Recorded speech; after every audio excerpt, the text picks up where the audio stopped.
Hello my dear students, welcome back to the channel.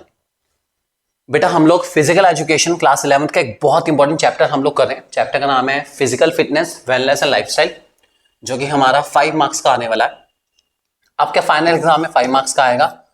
बाकी जो half yearly वगैरह है उसमें इसका जो भी डिस्ट्रीब्यूशन है वो स्कूल टू स्कूल वेरी कर सकता है। हो सकता है टीचर डबल मार्क्स का कर दे, 10 का कर दे, depending upon school to school. तो उसकी बात नहीं हम करेंगे, ठीक है। इस चैप्टर में हम लोग क्या कर रहे हैं, इस चैप्टर में हम ऑलरेडी फर्स्ट वीडियो में हम लोग ये वाले पार्ट को ऑलरेडी कवर कर चुके हैं। बहुत इजीली, बहुत अच्छा पार्ट है। आज हम लोग करने वाला हमारा सेकंड पार्ट, जो कि बहुत इंपॉर्टेंट और बहुत बड़ा पार्ट है। That is component of wellness, health and physical fitness. हम तीनों का कंपोनेंट डिस्कस करेंगे। वेलनेस का कंपोनेंट क्या है, हेल्थ का कंपोनेंट क्या है, फिजिकल फिटनेस कंपोनेंट क्या है, ये आज की हमारी वीडियो में होने वाला है। बहुत लेंथी वीडियो हो सकती है, अराउंड हमें 15 से 20 मिनट्स लग सकते हैं मिनिमम इन सारे टॉपिक को कवर करने में, क्योंकि बहुत इंपॉर्टेंट टॉपिक है और बहुत कुछ इसमें हमें सीखना है, ठीक है। आप है मेरे साथ, यानी कि आपके अपने दोस्त नितेश बजाज के साथ, आपके अपने यूट्यूब चैनल 1-to-1 क्लासेस पे। जल्दी से वीडियो को लाइक कर देना और चैनल को कर लेना सब्सक्राइब और शेयर करना मत भूलना अपने सारे दोस्तों के साथ, ठीक है। ऐप की डिटेल बीच में आई थी, आप लोग देख लेना आराम से। ऐप डाउनलोड कर लो जल्दी जल्दी, ताकि आपको काफी इंपॉर्टेंट कंटेंट मिलता रहे टाइमली। अपना चैप्टर 1 एंड 2 के नोट्स बिल्कुल फ्री अवेलेबल है ऐप पर, जाओ डाउनलोड करो। और अगर अच्छे लगते हैं तो बाकी नोट्स आप हमारे कोर्स से बाय कर सकते हैं। वर्थ इट है बिल्कुल, 200-250 रुपए के आसपास का है। इतने में तो यार चल जाता है, इससे डबल की तो बुक आती है। बहुत इजी नोट्स हैं और सबसे अच्छी बात है, आपको मेन रखते हुए हमने चाइल्ड सेंटर अप्रोच के थ्रू नोट्स बनाए हैं, ताकि बच्चों को इजीली याद हो पाए। लैंग्वेज को इजी रखा है ताकि बच्चा इजीली याद कर पाए, समझ पाए और लिख भी पाए। काफी इंपॉर्टेंट है। चलिए शुरू करते हैं। Component of wellness. वेलनेस के कंपोनेंट आपके सामने है। Physical wellness, mental wellness, spiritual wellness, emotional wellness, social wellness, environmental wellness. भाई बहुत कुछ है अपना यार, ठीक है। चलो जी देख लेते हैं इसमें क्या क्या हमारे पास। सबसे पहले वेलनेस के कुछ मेन क्या आता है। पहले तो फिजिकल फिटनेस ही है भाई। इसका ना इंसान को फिजिकली फिट रहना चाहिए, बहुत जरूरी है। वेलनेस अच्छी जिंदगी जीने के लिए, एक वेल लाइफ जीने के लिए, बढ़िया खुशहाल जिंदगी जीने के लिए फिजिकली फिट होना बहुत ज्यादा जरूरी है। ध्यान रख के चलेंगे इस बात को। दूसरा हेल्थ एजुकेशन। भैया हेल्थ की एजुकेशन होनी चाहिए।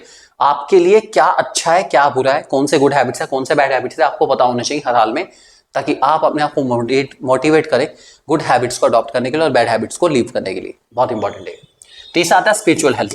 स्पिरिचुअल हेल्थ ना बहुत इंपॉर्टेंट हेल्थ होती है। स्पिरिचुअल हेल्थ को आप ऐसे समझो कि not related with spirituality. Spirituality का मतलब क्या है, not following the religious practices, मतलब इट्स नॉट अबाउट धर्म एंड ऑल। स्पिरिचुअलिटी का मतलब है आप अपनी सोल को ईश्वर के साथ या द अल्टीमेट पावर के साथ कैसे कनेक्ट करते हैं, दैट इज स्पिरिचुअल पावर, ठीक है। उसको ही हम कहते हैं स्पिरिचुअलिटी, ठीक है। तो एक हेल्दी इंसान अपनी बॉडी को बहुत अच्छे से रिलेट कर पाता है या कोरिलेट कर पाता है या कनेक्ट कर पाता है अल्टीमेट पावर गॉड के साथ, बेसिकली ईश्वर के साथ कनेक्ट अच्छे से कर पाता है। So that is called spiritual health. बहुत इंपॉर्टेंट है स्पिरिचुअल हेल्थ। आपको काम, रिलैक्स, कूल, स्ट्रेस फ्री जिंदगी जीने में बहुत हेल्प करती है। जब ऑब्वियसली बात है, जब कुछ नहीं होता साथ तो वो हमेशा साथ होता है। तो इसी चीज को रिलेट करना कि कुछ और नहीं है मेरे साथ, तो वो तो हमेशा साथ है ना, टेंशन कैसी, वो हमेशा साथ था, साथ है, साथ रहेगा। बस जरूरी है कि हम सही पाथ पे चलें, इस बात को ध्यान के चलेंगे। उसके बाद इमोशनल हेल्थ। इमोशनल हेल्थ आपको पता ही है, एंजाइटी, लव, फियर, एंगर, इन सारे इमोशंस के ऊपर कंट्रोल करना बहुत जरूरी है भैया, बहुत जरूरी है, बहुत जरूरी है, बहुत जरूरी, बहुत जरूरी। डोंट कैरिड अबाउट या carried away by the emotions. Emotions में बस बहनी बिल्कुल नहीं जाना, ठीक है। ध्यान रखे चलेंगे। ये इमोशनल हेल्थ बहुत इंपॉर्टेंट है। हेल्थ के देख लेते हैं कंपोनेंट कौन कौन से हैं भैया। भैया सारे के सारे भाई कोरिलेट करेंगे। फिजिकली हेल्थ, स्पिरिचुअल हेल्थ अभी बताया, सोशल हेल्थ, समाज के अंदर जब आप लोगों के साथ इंटरेक्ट करते हैं तो आपकी बातें पॉजिटिव होनी चाहिए, ये बहुत इंपॉर्टेंट है। सोशल हेल्थ है, जब आप हेल्दी रिलेशंस लोगों के साथ बनाएंगे तो आप हेल्दी बातें करेंगे, अच्छी बातें करेंगे, नेगेटिविटी को दूर रखेंगे। आप नेगेटिव बातें नहीं करेंगे कि भाई ये खाने से मैं बीमार हो गया तो ये हो गया तो वो हो गया, तो नहीं भाई, कुछ नहीं होगा, अच्छा रहेगा, बढ़िया रहेगा, कोई टेंशन लेने की जरूरत नहीं है बिल्कुल भी। So that is healthy relation maintain करिए और हेल्दी बातें करिए अपना। उसके बाद इमोशनल हेल्थ है। इमोशनल हेल्थ भैया नेगेटिव इमोशन से दूर रहो। अभी मैंने एग्जांपल दिया आपको, जस्ट एग्जांपल मैंने खाने पीने के मामले में दिया। हर तरह के नेगेटिव इमोशन से दूर रहो, हर तरह की, ठीक है। अपने माइंड को पॉजिटिविटी की तरफ लेके आओ, पॉजिटिव सोचो, अच्छा अच्छा होगा। इसी को हम कहते हैं पॉजिटिव हेल्थ, ध्यान रख के चलेंगे। तो ये केवल ना केवल आपके बॉडी फिटनेस के बारे में है, ठीक है, इवन हेल्थ में हमारी फिजिकल, मेंटल, स्पिरिचुअल, इमोशनल हर प्रकार की हेल्थ आती है, क्योंकि हर प्रकार से इंसान का हेल्दी रहना बहुत ज्यादा जरूरी है, ध्यान रख के चलेंगे। उसके बाद आते हैं कंपोनेंट फिजिकल फिटनेस के। ये सबसे सिंपल है, strength, speed, endurance, flexibility, coordinative ability. ये सारे के सारे हमारे रहते हैं, क्लास 12th में भी काम आने वाला है। एज इट इज पूरा टॉपिक उठाओ 12th में डाल दो, पूरा टॉपिक 12th में दोबारा आएगा पूरा, और जब आएगा तो इससे थोड़ा डिटेल में ही आएगा, इसलिए बहुत अच्छे से कर लेना, इसको बहुत अच्छे समझ के चलो, ठीक है। डेफिनेशन पीछे आ रही है, strength is the ability of muscles to produce force in a single effort. Strength का मतलब सिंगल एफर्ट में आप कितना फोर्स प्रोड्यूस कर सकते हो, उसको कहते हैं स्ट्रेंथ। स्ट्रेंथ का एग्जांपल लेना हो तो भाई बॉक्सिंग देखिए सबने, अपना एक बॉक्सिंग ग्लव लो और ठीक है पंचिंग बैग कर लो अपना, कोई दिक्कत नहीं, स्ट्रेंथ का पता चल जाएगा स्ट्रेंथ कितनी है, ठीक है। तो एक सिंगल एफर्ट में आप कितना फोर्स प्रोड्यूस करते हो उसको हम स्ट्रेंथ कहते हैं, ध्यान रख के चलेंगे, ठीक है। स्ट्रेंथ के बहुत सारे होते हैं, डायनामिक होता है, ठीक है, डायनामिक स्ट्रेंथ में इंसान मूवमेंट्स के साथ स्ट्रेंथ को डिस्प्ले करता है। एक होता है स्टैटिक डायनामिक, स्टैटिक में इंसान वही जगह खड़ा है और खड़े खड़े खड़े खड़े खड़े खड़े, ठीक है, फोर्स प्रोड्यूस कर रहा है। जबकि डायनामिक में इंसान मूव कर रहा है आगे पीछे, ठीक है, और उसके बाद स्ट्रेंथ को प्रोड्यूस कर रहा है, ठीक है। तो बॉक्सिंग वगैरह में डायनामिक स्ट्रेंथ होता है, क्योंकि आपने देखा है बॉक्सर मूव करता है एक जगह से दूसरी जगह, आगे पीछे रिंग में अपना चलता रहता है। रेसलिंग देखी आपने, तो that is called dynamic strength, उसका एग्जांपल है, ठीक है। ये वही दे रखा आप लोगों को, ठीक है, बॉक्सिंग डायनामिक स्ट्रेंथ का एग्जांपल, ठीक है। इसके भी टाइप है, मैक्सिमम स्ट्रेंथ, एक्सप्लोसिव स्ट्रेंथ, उसके बाद स्ट्रेंथ एंड्योरेंस। मैक्सिमम स्ट्रेंथ का मतलब तो भैया हैवी रेजिस्टेंस है, भाई थकान है बहुत ज्यादा बिल्कुल अपना, ठीक है। इसका हैवी स्ट्रेंथ बहुत अच्छा एग्जांपल ले रखा है मैक्सिमम स्ट्रेंथ का, basically weight lifting, short put discuss हो, ये वेट लिफ्टिंग आपने देखा है, शॉर्ट पुट देखा आपने, अब शॉर्ट पुट है, ठीक है, आप मूवमेंट कर रहे हैं अपना, ठीक है, और पूरी स्ट्रेंथ के साथ फेंक रहे हैं, मूवमेंट तो है लेकिन एक ही बार में मैक्सिमम स्ट्रेंथ प्रोड्यूस करनी है, क्योंकि आपके पास दूसरा एफर्ट नहीं है। एक ही बार में जितना दूर फेंक सकते हो उतनी दूर फेंको। शॉर्ट पुट सबने देखा ही होगा, वैसी बात है, ठीक है, डिस्कस हो में भी ये होता है। उसके बाद एक्सप्लोसिव स्ट्रेंथ है। एक्सप्लोसिव स्ट्रेंथ में क्या मतलब है, आपको स्ट्रेंथ को डिस्प्ले करना है, एकदम से एक्सप्लोड करना है, जस्ट एकदम से ही सारी स्ट्रेंथ प्रोड्यूस कर देनी है। इसका सबसे बड़ा example long jump, high jump. आपने देखा लॉन्ग जंप, हाई जंप के अंदर भाई भागते हुए आता है इंसान और उसके बाद एक पॉइंट से मैक्सिमम डिस्टेंस कवर करने की कोशिश करता है, ठीक है, ये आपको पता है लॉन्ग जंप कहते हैं। और हाई जंप के अंदर तो आपको पता है जंप करना होता है पोल को, ठीक है। उसके बाद है स्ट्रेंथ एंड्योरेंस। स्ट्रेंथ एंड्योरेंस का मतलब है स्ट्रेंथ को लंबे टाइम तक कंटिन्यू करना। एंड्योरेंस का मतलब है किसी एक्टिविटी को बिना थके कंटिन्यू करना, उसको एंड्योरेंस कहते हैं। और एंड्योरेंस के लिए सबसे बेस्ट एग्जांपल है स्विमिंग। अगर किसी को स्विमिंग में जीतना है तो भैया उसको एंड्योरेंस को बढ़ाना पड़ेगा, क्योंकि आपको स्विमिंग में कंटिन्यूअसली स्विम करना पड़ेगा लंबे टाइम तक, ताकि आप जीत पाओ। 100 मीटर 200 मीटर लंबी स्विमिंग चलती है ना, तो एंड्योरेंस की उसमें नीड पड़ती है। स्ट्रेंथ एंड्योरेंस कहते हैं उसको, ध्यान रख के चलेंगे। स्टैटिक स्ट्रेंथ मैंने बता दिया, एक जगह खड़े खड़े खड़े खड़े स्ट्रेंथ डिस्प्ले करो। Best example weight lifting. Weight lifting पता है सबको अपना, एक जगह खड़े हैं, ठीक है, वेट उठा रहे हैं, फेंक रहे हैं अपना, कुछ नहीं, स्ट्रेंथ तो लग रही है लेकिन हम मूव नहीं कर रहे, अपनी जगह एक ही जगह पर हैं, ठीक है, एक ही जगह पे खड़े हैं, हम लोग मूव बिल्कुल नहीं करते उसके अंदर। ये हमारा स्टैटिक स्ट्रेंथ है। स्टैटिक का मतलब to remain stable position, to remain in a static manner, एक जगह पे खड़े रहना स्टैटिक स्ट्रेंथ कहलाता है, ध्यान रख के चलेंगे। उसके बाद speed. Speed is the ability of muscle to perform similar movements consistently at a faster rate without being tired. भाई एक ही चीज को बार बार बार बार बार बार बार बार बार बार और तेज और तेज और तेज भागना है, तो और तेज रफ्तार के साथ भागना, that is called speed.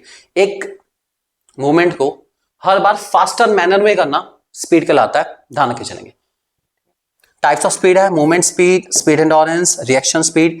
Movement speed क्या है, it is ability to do movements in a minimum time. Example gymnastic, भाई कम से कम टाइम में ज्यादा से ज्यादा स्पीड को डिस्प्ले करना। जिम्नास्टिक आपने देखा ही, ऑब्वियस सी बात है, ठीक है, उसमें यही देखा जाता है कि आपने कितने सेकंड के अंदर कितने मूवमेंट्स करे, ठीक है। जिम्नास्टिक की वीडियो देखोगे आप तो आपको पता चल जाएगा जिम्नास्टिक क्या होता है, ठीक है, उसमें यही मेजर करा जाता है कि आप कितने कम टाइम में कितने मूवमेंट्स करके दिखा रहे हो, ठीक है।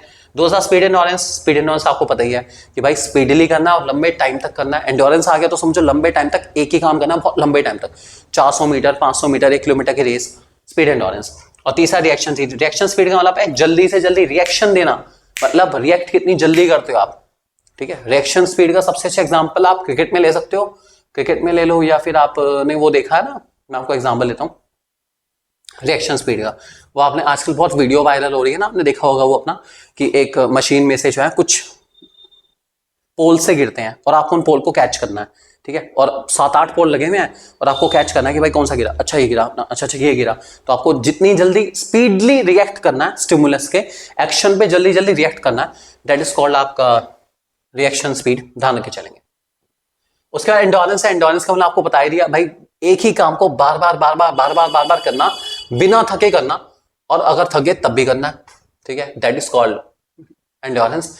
तो अगर फटीग हो गया तब भी करो, नहीं हो तब भी करो, करते रहो। एग्जांपल इसका number of setup in 1 minute, 1 minute के अंदर सेटअप करो, कितने कर सकते हो, फटीग का एग्जांपल, या फटीग के अगेंस्ट हमें करने पड़ते हैं इसके अंदर, या एंडोरेंस का एग्जांपल रहेगा हमारा। एंडोरेंस का टाइप है short time endurance, medium time endurance, ठीक है। शॉर्ट टाइम का मतलब है 2 मिनट के अंदर, ठीक है, 800 मीटर की रेस, ठीक है, जल्दी ऑब्वियसली बात है दौड़नी है, शॉर्ट टाइम के अंदर आपको करना पड़ता है। और मीडियम टाइम में यही है, ठीक है, 2 मिनट से 11 मिनट तक किसी एक्सरसाइज को करना, जैसे 1500 मीटर की रेस है। उसके बाद थोड़ा लॉन्ग टाइम एंडोरेंस भी है, इसमें 11 मिनट से ज्यादा की रेस वगैरह, या 11 मिनट से ज्यादा आपको कोई काम करना पड़ता है, जैसे इसके अंदर 10,000 मीटर, 10 किलोमीटर की मैराथन टाइम लगता है भाई इसको करने में। फिर है स्पीड एंडोरेंस, स्पीडली आप कैसे एंडोरेंस को टैकल करते हैं। इसका 400 मीटर है, स्पीड भी करना है, एंडोरेंस भी करना है, मतलब दौड़ना भी है और स्पीडली दौड़ना है, और 400 मीटर तक दौड़ना ही दौड़ना है। 400 मीटर इतना बड़ा तो नहीं है कि आप सोचो कि भाई आराम से कर लेंगे, 400 मीटर क्विक है, आप 45, 48, 50 सेकंड के अंदर 400 मीटर दौड़ सकते हैं, दौड़ना चाहें, दौड़ने वाले दौड़ते भी अपना।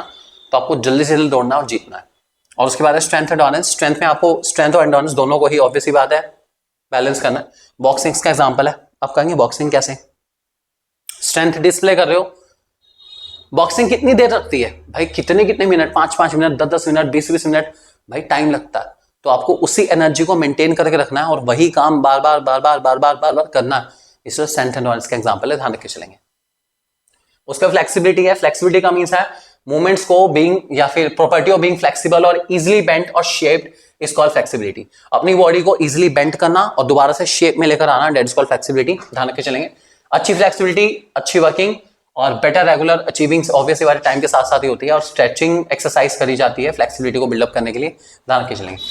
फ्लेक्सिबिलिटी टाइप है, एक्टिव है, पैसिव है। एक्टिव में क्या होता है, हम लोग बेस्ट से बेस्ट फ्लेक्सिबिलिटी लाने की कोशिश करते हैं, ठीक है, बिना किसी एक्सटर्नल हेल्प के, मतलब कोई पार्टनर वगैरह कोई नहीं, भाई मैं एक ही जगह पे या मैं अपने आप ही कर रहा हूं जो कर रहा हूं, किसी हेल्प के बिना कर रहा हूं, उसे कहते हैं एक्टिव फ्लेक्सिबिलिटी। और जब मैं किसी की हेल्प लेके करूंगा, ठीक है, तो उसे कहेंगे हम लोग पैसिव फ्लेक्सिबिलिटी। अब एक्टिव पैसिव के एग्जांपल लेता हूं।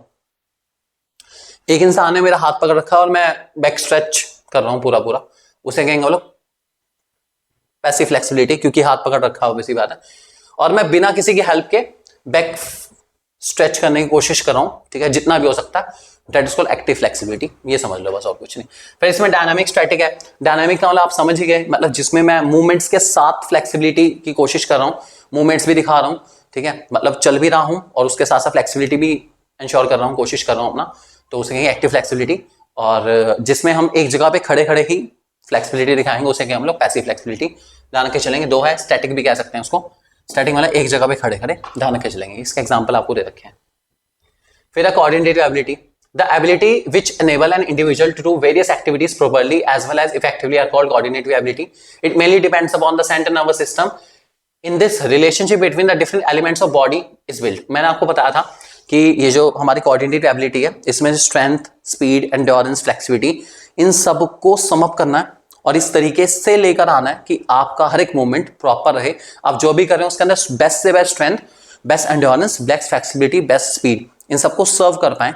ये हमारा कोऑर्डिनेटिव एबिलिटी का एग्जांपल है, अच्छा एग्जांपल है, इस बात को ध्यान रखे चलेंगे, ठीक है। जैसे जिम्नास्टिक्स वगैरह, खो खो, इन सब के एग्जांपल है। इसके कुछ टाइप है। पहला है हमारा एडेप्टिव एबिलिटी। एडेप्टिव एबिलिटी का मतलब है कितनी जल्दी आप अपने मूवमेंट्स को चेंज करते हैं सिचुएशन के हिसाब से, क्विकली सिचुएशन देखो, उसके हिसाब से अपने आपको एडजस्ट कर लो। बैलेंस एबिलिटी, बैलेंस करना, अपनी बॉडी को इक्विलिब्रियम में मेंटेन करना, इक्विलिब्रियम के अंदर मेंटेन करना। इसका भी एग्जांपल जिम्नास्टिक बहुत अच्छा है, बहुत बढ़िया एग्जांपल है जिम्नास्टिक। उसमें क्या, पोल पर आपको परफॉर्मेंस देनी पड़ती है। एक पतला सा पोल है, डंडा है, उस पर परफॉर्मेंस देनी है। कितना बैलेंस चाहिए सोचो यार, ठीक है। मुश्किल से मुश्किल आप सोचो 3-4, 2-3 इंच का डंडा है, ठीक है, उस पे आपको जो है अलग अलग स्टंट करके दिखाने हैं और बैलेंस रहना, गिरना नहीं है बिल्कुल भी। अगर आप गिर गए तो आप आउट। क्या चाहिए, बैलेंस एबिलिटी, ध्यान रखना, बैलेंस कोऑर्डिनेटिव एबिलिटी पूरा नाम आएगा। Coupling ability, it is ability of individual to meaningfully combine the movements of various body part. ये भी वही है, बॉडी के सारे पार्ट्स को सही तरीके से लेकर आना। मैक्सिमम कोऑर्डिनेटरी एबिलिटी की नीड ना जिम्नास्टिक में बहुत ज्यादा पड़ती है, ध्यान रख के चलेंगे। तो सेम एग्जांपल इसका भी है। उसके बाद है डिफरेंशियल एबिलिटी। इसमें क्या है, हमें अलग अलग degree of accuracy body movements को मेंटेन करना अलग अलग फेज में। अब इसका मैं एग्जांपल ले लेता हूं, क्या है डिफरेंशिएटिंग एबिलिटी। देखो अलग अलग फेज का मतलब है, रनिंग चल रही है 4x400 मीटर या 4x100 मीटर की ना, मान लो छोटे सा एग्जांपल, 4 लैप है, मतलब 4 बार आपको जो है एक जगह से पास होना है, 4th टाइम जो उसमें से आएगा वो जीत जाएगा। तो क्या कहते हैं, प्लेयर स्टार्टिंग में तो जो है हल्के हल्के जो है कोशिश करते हैं कि अपनी एनर्जी को रिटेन करे, जहां आखिरी लैप होता है उसके बाद बेस्ट एनर्जी एकदम से लगा देते हैं ताकि वो जीत जाए। ये वही है एग्जाम्पल, ठीक है। उसका रिदम एबिलिटी है। रिदम एबिलिटी मीन्स आपको पता है जुम्बा सुना हमें, ऑब्वियसली बात है। तो वही बॉडी के मूवमेंट्स करने हैं लेकिन साउंड के साथ, रिदम के साथ साथ, ठीक है, टिक टिक टिक टिक टिक टिक टिक टिक टिक, ठीक है, that is called rhythm ability. तो दैट इज रिदमिक मैनर में अपनी बॉडी के मूवमेंट्स को करना रिदम एबिलिटी कहलाता है, ध्यान रखे चलेंगे, ठीक है। चलो अगले टॉपिक नेक्स्ट वीडियो में हम लोग बाकी बचे हुए टॉपिक इस चैप्टर के जितने भी हैं सब करेंगे। फिलहाल फाइनली हमारा ये चैप्टर का एक बहुत इंपॉर्टेंट टॉपिक था भाई जो अभी कराया है, सच में बहुत इंपॉर्टेंट है। इसको बहुत अच्छे से देख लेना, अपने माइंड में सेट कर लेना, इसके आने के चांसेस सबसे ज्यादा है। ये पक्की बात है, आपका पेपर चाहे कोई भी बनाए, आपको स्ट्रेंथ, एंडोरेंस, इसके टाइप, कैसे इसको इंप्रूव करते हैं, ये क्वेश्चन आते ही आते हैं। पेपर बनाने वाला कोई भी हो, उसको इंसान को पता है, फिजिकल एजुकेशन टीचर को, टॉपिक कितने इंपॉर्टेंट है। और उन्हें पता है कि 12th में भी आएंगे टॉपिक के सारे एज इट इज पूरा टॉपिक रिपीट है। ये पूरा टॉपिक 12th वाले बच्चे भी देखेंगे तब भी उन्हें समझ आ जाएगा। तो इसका मतलब टॉपिक बहुत इंपॉर्टेंट है, ठीक है। इसको अच्छे से करके चलना, 12th में पूरा टॉपिक काम आएगा, इसलिए इसके आने के चांसेस बहुत ज्यादा है। चैनल को लाइक करो और जल्दी जल्दी सब्सक्राइब भी कर लेना, शेयर करना सब लोगों के साथ, ताकि मैक्सिमम लोगों तक ये अच्छा कंटेंट पहुंच पाए। ध्यान रख के चलेंगे इस बात को।